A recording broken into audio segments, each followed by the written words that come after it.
फागुन अपनी झोली में नवजीवन की विभूति लेकर आ पहुंचा था। आम के पेड़ दोनों हाथों से बौर के सुगंध बांट रहे थे और कोयल आम की डालियों में छिपी हुई संगीत का गुप्त दान कर रही थी। गांव में ऊख की बुआई लग गई थी।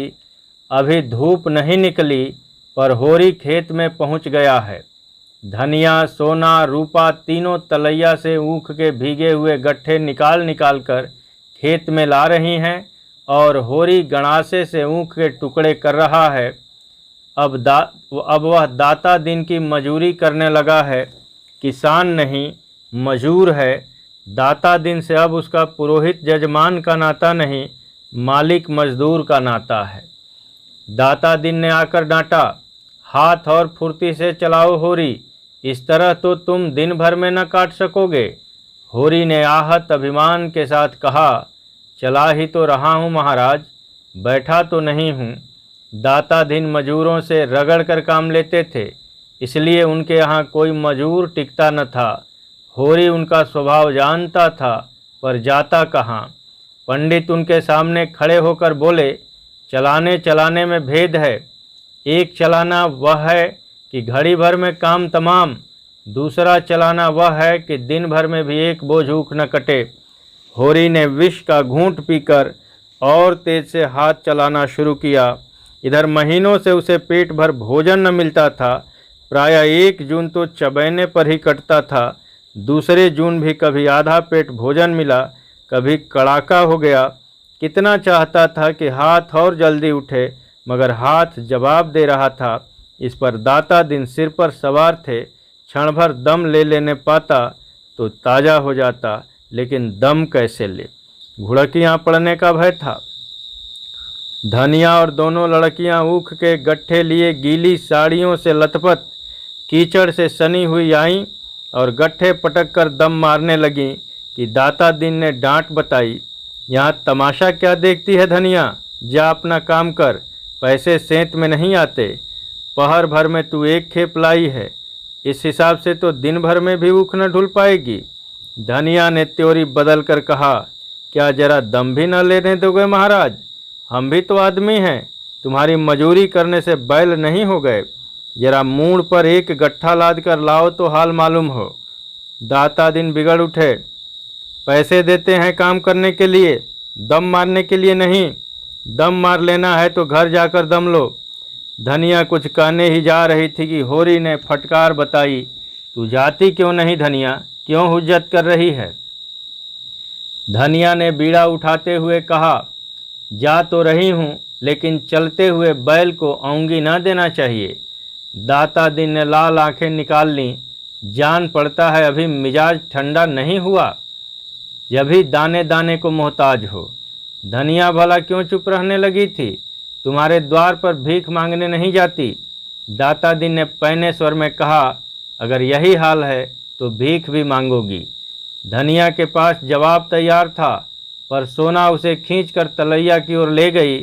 नहीं बात बढ़ जाती, लेकिन आवाज़ की पहुँच के बाहर जाकर दिल की जलन निकाली। भीख मांगो तुम जो भिखमंगे की जात हो, हम तो मजूर ठहरे, जहाँ काम करेंगे वहीं 4 पैसे पाएंगे। सोना ने उसका तिरस्कार किया, अम्मा जाने भी दो, तुम तो समय नहीं देखती, बात बात पर लड़ने बैठ जाती हो। होरी उन्मत्त की भांति सिर से गणासा उठा उठा कर ऊख के टुकड़ों के ढेर करता जाता था। उसके भीतर जैसे आग लगी हुई थी, उसमें अलौकिक शक्ति आ गई थी। उसमें जो पीढ़ियों का संचित पानी था, वही समय जैसे भाप बनकर उसे यंत्र की सी अंध शक्ति प्रदान कर रहा था। उसकी आंखों में अंधेरा छाने लगा, सिर में फिरकी सी चल रही थी, फिर भी उसके हाथ यंत्र की गति से बिना थके बिना रुके उठ रहे थे। उसकी देह से पसीने की धारा निकल रही थी, मुंह से फिचकुर छूट रहा था, सिर में धम धम का शब्द हो रहा था, पर उस पर जैसे कोई भूत सवार हो गया हो। सहसा उसकी आंखों में निबिड़ अंधकार छा गया। मालूम हुआ वह जमीन में धंसा जा रहा है। उसने संभलने की चेष्टा से शून्य में हाथ फैला दिए और अचेत हो गया। गणासा हाथ से छूट गया और वह औंधे मुंह जमीन पर पड़ गया। उसी वक्त धनिया ऊख का गट्ठा लिए आई। देखा तो कई आदमी होरी को घेरे खड़े हैं। एक हलवाहा दाता दिन से कह रहा था, मालिक तुम्हें ऐसी बात न कहनी चाहिए जो आदमी को लग जाए, पानी मरते ही मरते तो मरेगा। धनिया ऊख का गट्ठा पटक कर पागलों की तरह दौड़ी हुई होरी के पास गई और उसका सिर अपनी जांघ पर रखकर विलाप करने लगी, तुम मुझे छोड़कर कहाँ जाते हो? अरे सोना, दौड़कर पानी ला और जाकर शोभा से कह दे दादा बेहाल हैं। हाय भगवान, अब मैं कहाँ जाऊँ? अब किसकी होकर रहूँगी? कौन मुझे धनिया कहकर पुकारेगा? लाला पटेश्वरी भागे हुए आए और स्नेह भरी कठोरता से बोले, क्या करती है धनिया? होश संभाल, होरी को कुछ नहीं हुआ, गर्मी से अचेत हो गए हैं, अभी होश आया जाता है, दिल इतना कच्चा कर लेगी तो कैसे काम चलेगा? धनिया ने पटेश्वरी के पांव पकड़ लिए और रोती हुई बोली, क्या करूं लाला, जी नहीं मानता। भगवान ने सब कुछ हर लिया, मैं सब्र कर गई, अब सब्र नहीं होता। हाय रे मेरा हीरा। सोना पानी लाई। पटेश्वरी ने होरी के मुंह पर पानी के छींटे दिए। कई आदमी अपनी अपनी अंगोछियों से हवा कर रहे थे। होरी की देह ठंडी पड़ गई थी। पटेश्वरी को भी चिंता हुई, पर धनिया को वह बराबर साहस देते जाते थे। धनिया अधीर होकर बोली, ऐसा कभी नहीं हुआ था लाला, कभी नहीं।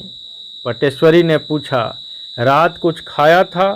धनिया बोली, हाँ रोटियां पकाई थी, लेकिन आजकल हमारे ऊपर जो बीत रही है वह क्या तुमसे छिपा है? महीनों से भरपेट रोटी नसीब नहीं हुई। कितना समझाती हूँ जान रखकर काम करो, लेकिन आराम तो हमारे भाग्य में लिखा ही नहीं। सहसा होरी ने आंखें खोल दीं और उड़ती हुई नज़रों से इधर उधर ताका। धनिया जैसे जी उठी, विह्वल होकर उसके गले से लिपट कर बोली, अब कैसा जी है तुम्हारा? मेरे तो प्राण नहों में समा गए थे। होरी ने कातर स्वर में कहा, अच्छा हूँ, न जाने कैसा जी हो गया था। धनिया ने स्नेह में डूबी भर्त्सना से कहा, देह में दम तो है नहीं, काम करते हो जान देकर, लड़कों का भाग था, नहीं तुम तो ले ही डूबे थे। पटेश्वरी ने हंसकर कहा, धनिया तो रो पीट रही थी। होरी ने आतुरता से पूछा, सचमुच तू रोती थी धनिया? धनिया ने पटेश्वरी को पीछे ढकेल कर कहा, इन्हें बकने दो, तुम पूछो वह क्यों कागज छोड़कर घर से दौड़े आए थे। पटेश्वरी ने चिढ़ाया, तुम्हें हीरा हीरा कहकर रोती थी, अब लाज के मारे मुकरती है, छाती पीट रही थी। होरी ने धनिया को सजल नेत्रों से देखा, पगली है और क्या, अब न जाने कौन सा सुख देखने के लिए मुझे जिलाए रखना चाहती है। दो आदमी हीरा को टिकाकर घर लाए, दो आदमी होरी को टिकाकर घर लाए और चारपाई पर लिटा दिया। दाता दिन तो कुढ़ रहे थे कि बुआई में देर हुई जाती है, पर माता दिन इतना निर्दयी न था। दौड़कर घर से गर्म दूध लाया और एक शीशी में गुलाब जल भी लेता आया। दूध पीकर होरी में जैसे जान आ गई। उसी वक्त गोबर एक मजदूर के सिर पर अपना सामान लादे आता दिखाई दिया। गांव के कुत्ते पहले तो भूंकते हुए उसकी ओर दौड़े, फिर दुम हिलाने लगे। रूपा ने कहा, भैया आए, और तालियां बजाती हुई दौड़ी। सोना भी 2-3 कदम आगे बढ़ी, पर अपने उछाह को भीतर ही दबा गई। 1 साल में उसका यौवन कुछ और संकोचशील हो गया था। झुनिया भी घूंघट निकाले द्वार पर खड़ी हो गई। गोबर ने माँ बाप के चरण छुए और रूपा को गोद में उठाकर प्यार किया। धनिया ने उसे आशीर्वाद दिया और उसका सिर अपनी छाती से लगाकर मानो अपने मातृत्व का पुरस्कार पा गई। उसका हृदय गर्व से उमड़ा पड़ता था। आज तो वह रानी है, इस फटे हाल में भी रानी है। कोई उसकी आंखें देखे, उसका मुख देखे, उसका हृदय देखे, उसकी चाल देखे, रानी भी लजा जाएगी। गोबर कितना बड़ा हो गया है और पहन ओढ़कर कैसा भला मानस लगता है। धनिया के मन में कभी अमंगल की शंका न हुई थी। उसका मन कहता था गोबर कुशल से है और प्रसन्न है। आज उसे आँखों देखकर मानो उसके जीवन में धूल धक्कड़ में गुम हुआ रत्न मिल गया है। मगर होरी ने मुंह फेर लिया था। गोबर ने पूछा, दादा को क्या है अम्मा? धनिया घर का हाल कहकर उसे दुखी न करना चाहती थी। बोली, कुछ नहीं है बेटा, जरा सिर में दर्द है, चलो कपड़े उतारे, हाथ मुँह धो। कहाँ थे तुम इतने दिन? भला इस तरह कोई घर से भागता है? और कभी एक चिट्ठी तक न भेजी? आज साल भर के बाद जाके सुध ली है। तुम्हारी राह देखते देखते आंखें फूट गईं। यही आशा बंधी रहती थी कि कब वह दिन आएगा और कब तुम्हें देखूंगी। कोई कहता था मिर्च भाग गया, कोई डमरा टापू बताता था। सुन सुनकर जान सूखी जाती थी। कहाँ रहे इतने दिन? गोबर ने शर्माते हुए कहा, कहीं दूर नहीं गया था अम्मा, यहीं लखनऊ में तो था। और इतने नियरे रहकर भी कभी एक चिट्ठी न लिखी। उधर सोना और रूपा भीतर गोबर का सामान खोलकर चीज का बांट बखरा करने में लगी हुई थीं, लेकिन झुनिया दूर खड़ी थी। उसके मुख पर आज मान का शोक रंग झलक रहा है। गोबर ने उसके साथ जो व्यवहार किया है, आज वह उसका बदला लेगी। असामी को देकर महाजन उससे वह रुपए वसूल करने को भी व्याकुल हो रहा है जो उसने बट्टे खाते में डाल दिए थे। बच्चा उन चीज़ों की ओर लपक रहा था और चाहता था सब का सब एक साथ मुंह में डाल ले, पर झुनिया उसे गोद से उतरने न देती थी।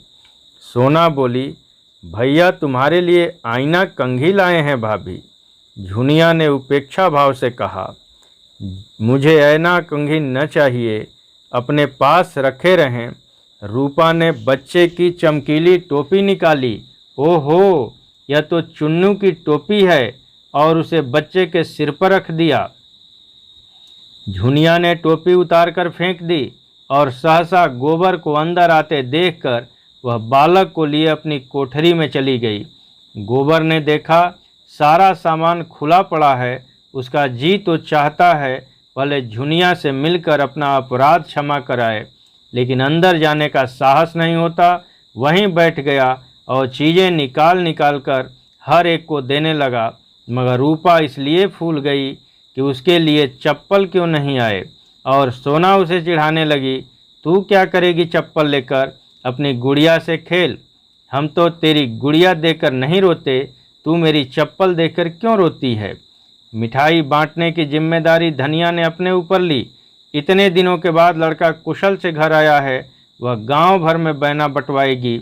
एक गुलाब जामुन रूपा के लिए ऊंट के मुंह में जीरे के समान था।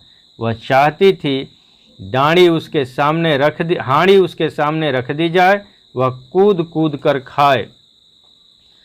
अब संदूक खुला और उसमें से साड़ियाँ निकलने लगीं। सभी किनारदार थीं, जैसी पटेश्वरी लाला के घर में पहनी जाती हैं, मगर हैं बड़ी हल्की। ऐसी महीन साड़ियाँ भला कै दिन चलेंगी?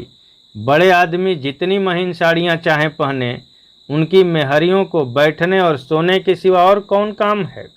यहाँ तो खेत खलिहान सभी कुछ है। अच्छा, होरी के लिए धोती के अतिरिक्त एक दुपट्टा भी है। धनिया प्रसन्न होकर बोली, यह तुमने बड़ा अच्छा किया बेटा। इनका दुपट्टा बिल्कुल तार तार हो गया था। गोबर को उतनी देर में घर की परिस्थिति का अंदाजा हो गया था। धनिया की साड़ी में कई पैबंद लगे हुए थे। सोना की साड़ी सिर पर फटी हुई थी और उसमें से उसके बाल दिखाई दे रहे थे। रूपा की धोती में चारों तरफ झालरें सी लटक रही थीं। सभी के चेहरे रूखे, किसी की देह पर चिकनाहट नहीं। जिधर देखो विपन्नता का साम्राज्य था। लड़कियां तो साड़ियों में मगन थी।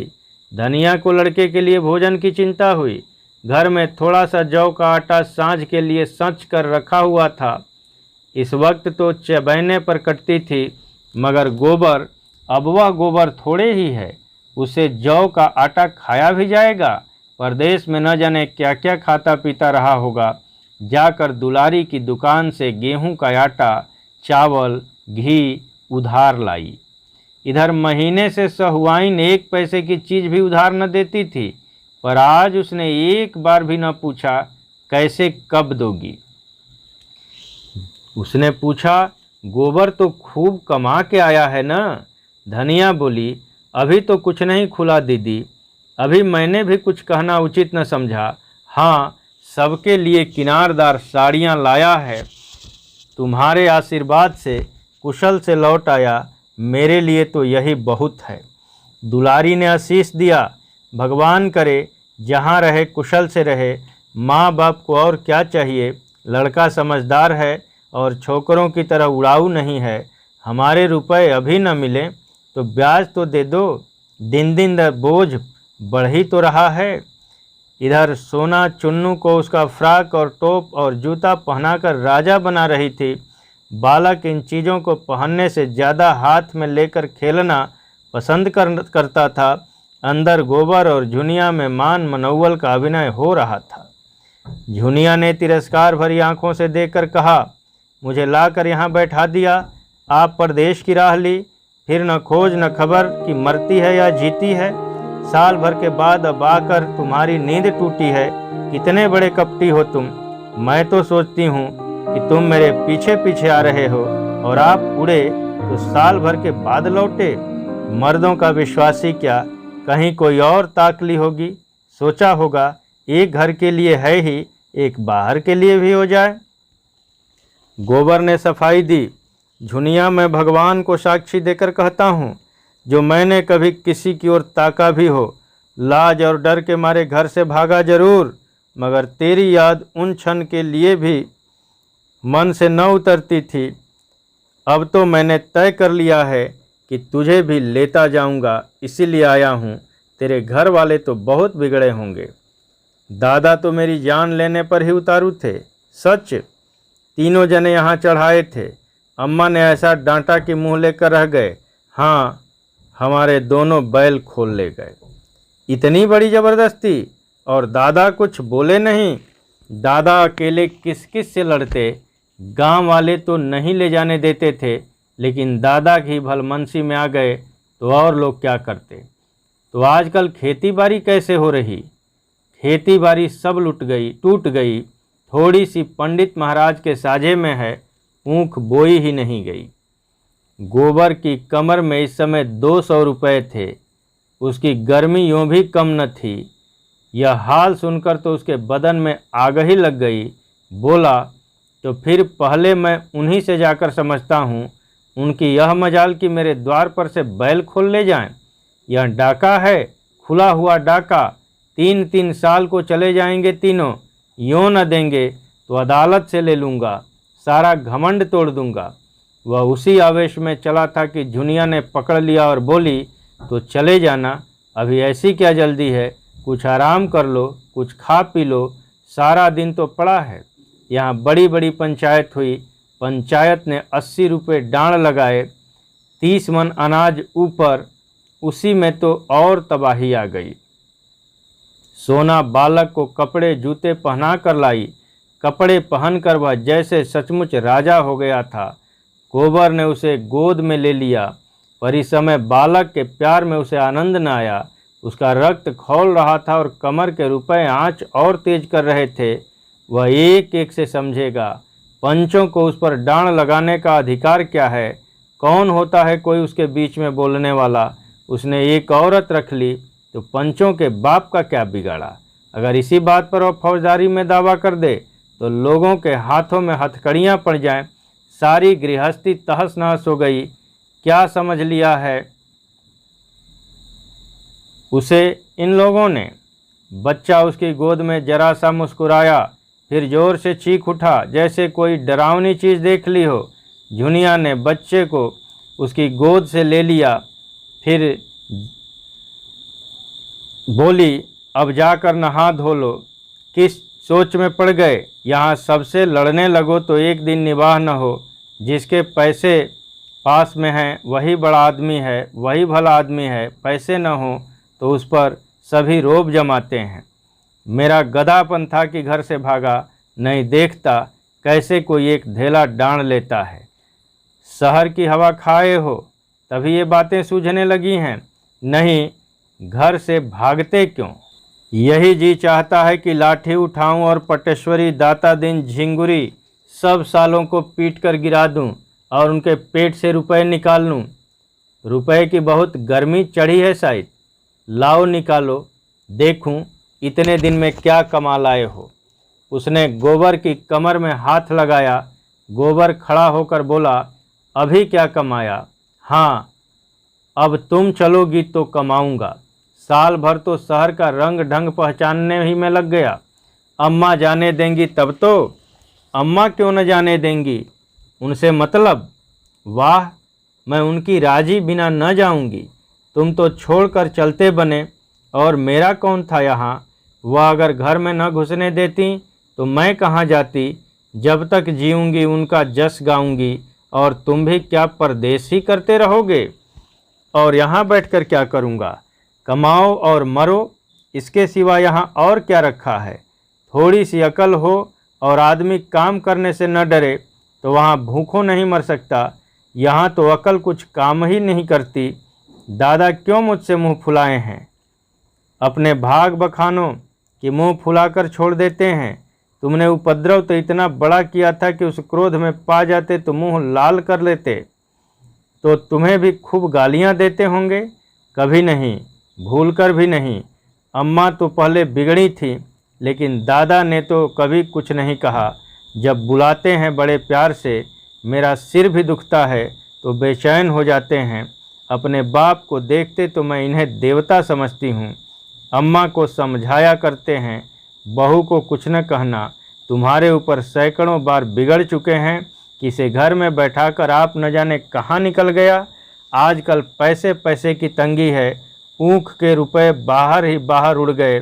अब तो मजूरी करनी पड़ती है। आज बेचारे खेत में बेहोश हो गए, रोना पीटना मच गया, तब से पड़े हैं। मुँह हाथ धोकर और खूब बाल बनाकर गोबर गांव का दिग्विजय करने निकला। दोनों चाचाओं के घर जाकर राम राम कर आया, फिर और मित्रों से मिला। गांव में कोई विशेष परिवर्तन न था। हाँ, पटेश्वरी की नई बैठक बन गई थी और झिंगुरी सिंह ने दरवाजे पर नया कुआं खुदवा लिया था। गोबर के मन में विद्रोह और भी ताल ठोंकने लगा। जिससे मिला उसने उसका आदर किया और युवकों ने तो उसे अपना हीरो बना लिया और उसके साथ लखनऊ जाने को तैयार हो गए। साल ही भर में वह क्या से क्या हो गया था। सहसा झिंगुरी सिंह अपने कुएं पर नहाते हुए मिल गए। गोबर निकला, मगर न सलाम किया न बोला। वह ठाकुर को दिखा देना चाहता था, मैं तुम्हें कुछ नहीं समझता। झिंगुरी सिंह ने खुद ही पूछा, कब आए गोबर? मज़े में तो रहे, कहीं नौकर थे लखनऊ में? गोबर ने हेकड़ी के साथ कहा, लखनऊ गुलामी करने नहीं गया था। नौकरी है तो गुलामी, मगर मैं व्यापार करता था। ठाकुर ने कुतूहल भरी आंखों से उसे सिर से पांव तक देखा। कितना रोज पैदा करते थे? गोबर ने छुरी को भाला बनाकर उनके ऊपर चलाया। यही कोई 2.5-3 रुपए मिल जाते थे। कभी चटक गई तो 4 भी मिल गए, इससे बेसी नहीं। झिंगुरी बहुत नोच खसोट करके भी 25-30 से ज़्यादा न कमा पाते थे, और यह गंवार लौंडा 100 रुपये कमाने लगा। उनका मस्तक नीचा हो गया। अब किस दावे से उस पर रोप जमा सकते हैं? वर्ण में वह जरूर ऊंचे हैं, लेकिन वर्ण कौन देखता है? उससे स्पर्धा करने का यह अवसर नहीं। अब तो उसकी चिरौरी करके उससे कुछ काम निकाला जा सकता है। बोले, इतनी कमाई कम नहीं है बेटा, जो खर्च करते बने। गांव में 3 आने भी नहीं मिलते। भवनिया उनके जेठे पुत्र का नाम था, को भी कहीं कोई काम दिला दो तो भेज दूं। न पढ़े न लिखे, एक न एक उपद्रव करता रहता है। कहीं मुनीमी खाली हो तो कहना, नहीं साथ ही लेते जाना। तुम्हारा तो मित्र है, तलब थोड़े हो, कुछ गम नहीं। हाँ, 4 पैसे की ऊपर की गुंजाइश हो। गोबर ने अभिमान भरी हंसी के साथ कहा, यही ऊपरी आमदनी की चाट आदमी को खराब कर देती है ठाकुर। लेकिन हम लोगों की आदत कुछ ऐसी बिगड़ गई है कि जब तक बेईमानी न करें पेट ही नहीं भरता। लखनऊ में मुनीमी मिल सकती है, लेकिन हर एक महाजन ईमानदार और चौकस आदमी चाहता है। मैं भवानी को किसी के गले बांध तो दूं, लेकिन पीछे इन्होंने कहीं हाथ लपकाया तो वह तो मेरी गर्दन पकड़ेगा। संसार में इल्म की कदर नहीं है, ईमान की कदर है। यह तमाचा लगाकर गोबर आगे निकल गया। झिंगुरी मन में ऐंठ कर रह गए। लौंडा कितने घमंड की बातें करता है, मानो धर्म का अवतार ही तो है। इसी तरह गोबर ने दाता दिन को भी रगड़ा। भोजन करने जा रहे थे। गोबर को देखकर प्रसन्न होकर बोले, मज़े में तो रहे गोबर, सुना वहाँ कोई अच्छी जगह पा गए हो। माता दिन को भी किसी हीले से लगा दो ना, भंग पीकर पड़े रहने के सिवा यहाँ और कौन सा काम है। गोबर ने बनाया, तुम्हारे घर में किस बात की कमी है महाराज। जिस जजमान के द्वार पर जाकर खड़े हो जाओ, कुछ न कुछ मार ही लाओगे। जन्म में लो, मरण में लो, शादी में लो, गमी में लो, खेती करते हो, लेन देन करते हो, दलाली करते हो, किसी से कुछ भूल चूक हो जाए तो डांड लगाकर उसका घर लूट लेते हो। इतनी कमाई से पेट नहीं भरता। क्या करोगे बहुत सा धन बटोर कर कि साथ लेने जाने की जुगत निकाल ली है। दाता दिन ने देखा गोबर कितनी ढिठाई से बोल रहा है, अदब और लिहाज जैसे भूल गया। अभी शायद नहीं जानता कि बाप मेरी गुलामी कर रहा है। सच है, छोटी नदी को उमड़ते देर नहीं लगती, मगर चेहरे पर मैल नहीं आने दिया। जैसे बड़े लोग बालकों से मूछें उखड़वा कर भी हंसते हैं, उन्होंने भी इस फटकार को हंसी में लिया और विनोद भाव से बोले, लखनऊ की हवा खा के तू बड़ा चंट हो गया है गोबर। ला, क्या कमा के लाया है, कुछ निकाल। सच कहता हूँ गोबर, तुम्हारी बहुत याद आती थी। अब तो रहोगे कुछ दिन। हाँ, अभी तो रहूँगा कुछ दिन। उन पंचों पर दावा करना है जिन्होंने डांड के बहाने मेरे 150 रुपये हजम किए हैं। देखूं कौन मेरा हुक्का पानी बंद करता है और कैसे बिरादरी मुझे जात बाहर करती है। यह धमकी देकर वह आगे बढ़ा। उसकी हेकड़ी ने उसके युवक भक्तों को रोब में डाल दिया था। एक ने कहा, कर दो नालिश गोबर भैया, बुढ़ा काला सांप है जिसके काटे मंतर नहीं। तुमने अच्छी डांट बताई, पटवारी के कान भी जरा गरम कर दो। बड़ा मुतफन्नी है दादा। बाप बेटे में आग लगा दे, भाई भाई में आग लगा दे, कारिंदे से मिलकर आसामियों का गला काटता है। अपने खेत पीछे जोतो, पहले उसके खेत जोत दो। अपनी सिंचाई पीछे करो, पहले उसकी सिंचाई कर दो। गोबर ने मूँछों पर ताव देकर कहा, मुझसे क्या कहते हो भाई, साल भर में भूल थोड़े ही गया।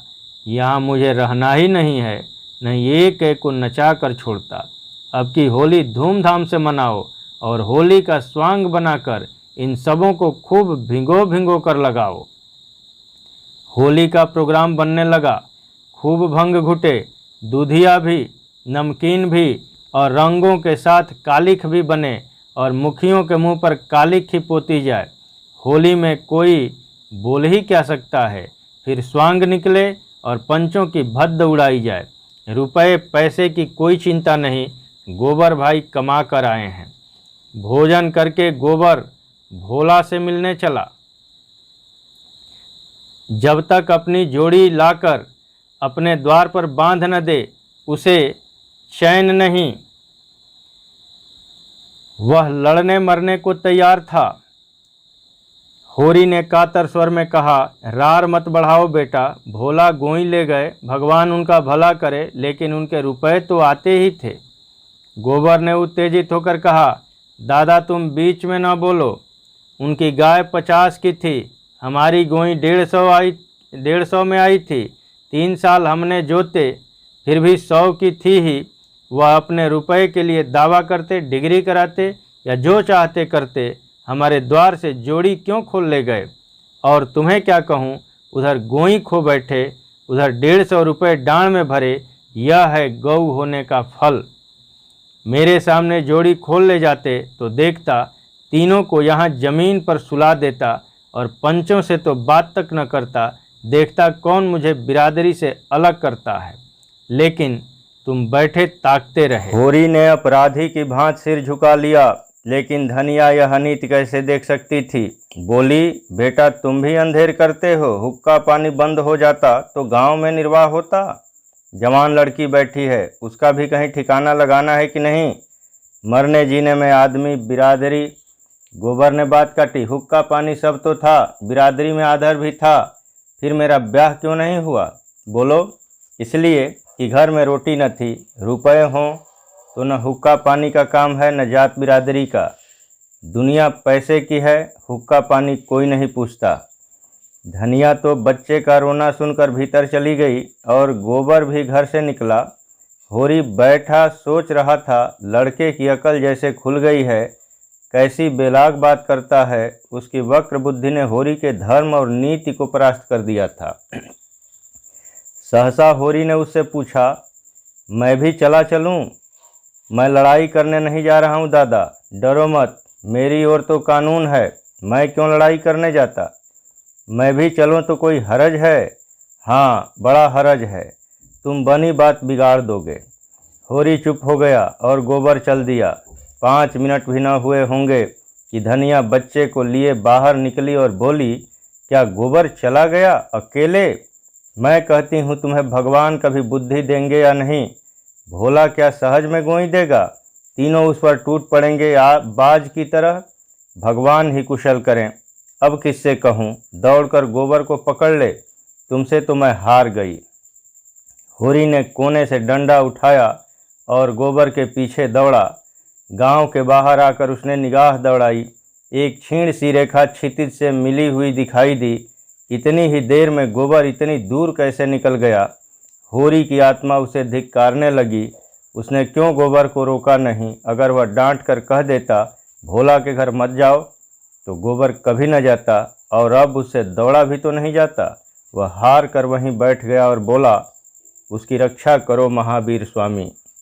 गोबर उस गांव में पहुंचा तो देखा कुछ लोग बरगद के नीचे बैठे जुआ खेल रहे हैं। उसे देखकर लोगों ने समझा पुलिस का सिपाही है।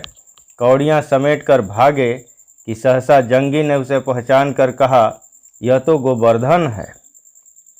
गोबर ने देखा जंगी पेड़ की आड़ में खड़ा झांक रहा है। बोला, डरो मत जंगी भैया, मैं हूँ, राम राम, आज ही आया हूँ। सोचा चलूँ सबसे मिलता आऊँ, फिर न जाने कब आना हो। मैं तो भैया तुम्हारे आशीर्वाद से बड़े मज़े में निकल गया। जाने कि जिस राजा की नौकरी में हूँ, उन्होंने मुझसे कहा है कि 1-2 आदमी मिल जाएं तो लेते आना, चौकीदार के लिए चाहिए। मैंने कहा, सरकार ऐसे आदमी दूंगा कि चाहे जान चली जाए मैदान से हटने वाले नहीं। इच्छा हो तो मेरे साथ चलो, अच्छी जगह है। जंगी उसका ठाट बाट देखकर रोब में आ गया। उसे कभी चमरौधे जूते भी मैसर न हुए थे और गोबर चमाचम बूट पहने हुए था। साफ सुथरी धारीदार कमीज, संवारे हुए बाल, पूरा बाबू साहब बना हुआ। फटे हाल गोबर और इस परिष्कृत गोबर में बड़ा अंतर था। हिंसा भाव कुछ तो यूं ही समय के प्रभाव से शांत हो गया था और बचा खुचा अब शांत हो गया। जुआड़ी था ही, उस पर गांजे की लत, और घर में बड़ी मुश्किल से पैसे मिलते थे। मुंह में पानी भर आया, बोला, चलूँगा क्यों नहीं, यहाँ पड़ा पड़ा मक्खी ही तो मार रहा हूँ, कै रुपए मिलेंगे। गोबर ने बड़े आत्मविश्वास से कहा, इसकी कुछ चिंता न करो, सब कुछ अपने ही हाथ में है, जो चाहोगे वह हो जाएगा। हमने सोचा जब घर में ही आदमी हैं तो बाहर क्यों जाएं। जंगी ने उत्सुकता से पूछा, काम क्या करना पड़ेगा? काम चाहे चौकीदारी करो, चाहे तगादे पर जाओ, तगादे का काम सबसे अच्छा। आसामी से ठग गए, आकर मालिक से कह दिया, घर पर है नहीं, चाहो तो रुपए 8 आने रोज बना सकते हो। रहने की जगह भी मिलती है, जगह की कौन सी कमी, पूरा महल पड़ा है, पानी का नल, बिजली, किसी बात की कमी नहीं है। कामता है कि कहीं गए हैं, दूध लेकर गए हैं, मुझे कोई बाजार नहीं जाने देता। कहते हैं तुम तो गांजा पी जाते हो, मैं अब बहुत कम पीता हूँ भैया, लेकिन 2 पैसे रोज तो चाहिए ही। तुम कामता से कुछ न कहना, मैं तुम्हारे साथ चलूँगा। हाँ हाँ, बेखटके चलो, होली के बाद। तो पक्की रही। दोनों आदमी बातें करते भोला के द्वार पर आ पहुँचे। भोला बैठे सुतली काट रहे थे। गोबर ने लपक कर उनके चरण छुए और इस वक्त उसका गला सचमुच भर आया। बोला, काका, मुझसे जो कुछ भूल चूक हुई उसे क्षमा करो। भोला ने सुतली काटना बंद कर दिया और पथरीले स्वर में बोला, काम तो तुमने ऐसा ही किया था गोबर कि तुम्हारा सिर काट लूं तो भी पाप न लगे, लेकिन अपने द्वार पर आए हो, अब क्या कहूँ। जाओ, जैसा मेरे साथ किया उसकी सज़ा भगवान देंगे। कब आए? गोबर ने खूब नमक मिर्च लगाकर अपने भाग्योदय का वृतांत कहा और जंगी को अपने साथ ले जाने की अनुमति मांगी। भोला को जैसे बेमांगे वरदान मिल गया।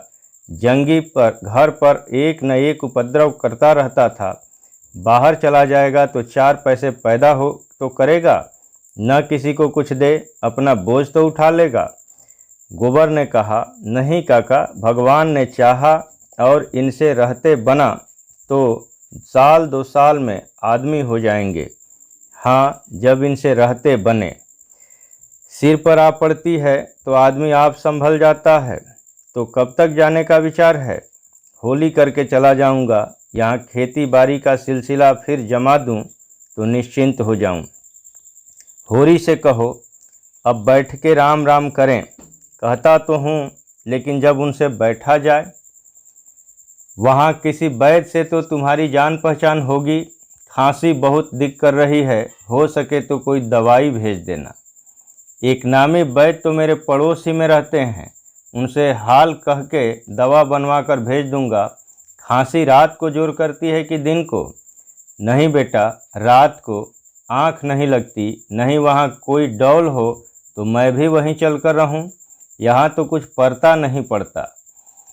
रोजगार का जो मज़ा वहाँ है काका, यहाँ क्या होगा। यहाँ रुपए का 10 सेर दूध भी कोई नहीं पूछता, हलवाइयों के गले लगाना पड़ता है। वहाँ 5-6 सेर के भाव से चाहो तो एक घड़ी में मनो दूध बेच लो। जंगी गोबर के लिए दूधिया शरबत बनाने चला गया था। भोला ने एकांत देकर कहा, और भैया, अब इस जंजाल से जी उब गया है। जंगी का हाल देखते ही हो, कामता दूध लेकर जाता है, सानी पानी खोलना बांधना सब मुझे करना पड़ता है। अब तो यही जी चाहता है कि सुख से कहीं एक रोटी खाऊं और पड़ा रहूं। कहाँ तक हाय हाय करूं, रोज़ लड़ाई झगड़ा, किस किस के पांव सहलाऊं। खांसी आती है, रात को उठा नहीं जाता, पर कोई एक लोटे पानी को भी नहीं पूछता। पगहिया टूट गई है, मुदा किसी को इसकी सुध नहीं है। जब मैं बनाऊंगा तभी बनेगी। गोबर ने आत्मीयता के साथ कहा, तुम चलो लखनऊ काका, 5 सेर का दूध बेचो नगद। कितने ही बड़े बड़े अमीरों से मेरी जान पहचान है। मन भर दूध की निकासी का जिम्मा मैं लेता हूँ। मेरी चाय की दुकान भी है। 10 सेर दूध तो मैं ही नित लेता हूँ। तुम्हें किसी तरह का कष्ट न होगा। जंगी दूधिया शरबत ले आया। गोबर ने एक गिलास शरबत पीकर कहा, तुम तो खाली सांझ सवेरे चाय की दुकान पर बैठ जाओ काका, तो 1 रुपया कहीं नहीं गया है। भोला ने 1 मिनट के बाद संकोच भरे भाव से कहा, क्रोध में बेटा आदमी अंधा हो जाता है। मैं तुम्हारी गोई खोल लाया था, उसे लेते जाना। यहाँ कौन खेती बाड़ी होती है। मैंने तो एक नई गोई ठीक कर ली है काका। नहीं नहीं, नई गोई लेकर क्या करोगे, लेते जाओ। तो मैं तुम्हारे रुपए भिजवा दूंगा। रुपए कहीं बाहर थोड़े ही हैं बेटा, घर में ही तो हैं। बिरादरी का ढकोसला है, नहीं तुम में और हम में कौन भेद है। सच पूछो तो मुझे खुश होना चाहिए था कि झुनिया भले घर में है, आराम से है, और मैं उसके खून का प्यासा बन गया था। संध्या समय गोबर यहाँ से चला तो गोई उसके साथ थी और दही की 2 हांडियाँ लिए जंगी पीछे पीछे आ रहा था।